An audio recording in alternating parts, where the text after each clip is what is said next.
দেখুন জেলা শিল্পকলা একাডেমির এই যে লাইট, ফ্যান, তারপরে এসি, সাউন্ড সিস্টেম, মানে যা ছিল সব কিছু 5ই আগস্টের সরকারের পতনের সাথে সাথেই সব কিছু উধাও হয়ে গেছে। দেখুন একটা ফ্যানও নাই, লাইটগুলি নতুন করে এখনও লাগানো হয়েছে এখন আবার, কিন্তু সাউন্ড সিস্টেমও নতুন করে আনা হয়েছে, সব কিছু নতুন করে আনা হয়েছে। দেখুন একটা ফ্যানও রাখিনি, এই শিল্পকলার একটা ফ্যানও রাখিনি, একটা এসিও রাখিনি, আর তারপর সাউন্ড সিস্টেম, মানে যা যা প্রয়োজনীয় সব কিছু নিয়ে গেছে।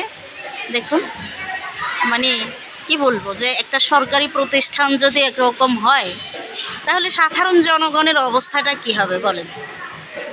আপনাদের কাছেই, আপনাদের বিবেকের কাছেই প্রশ্ন রইল।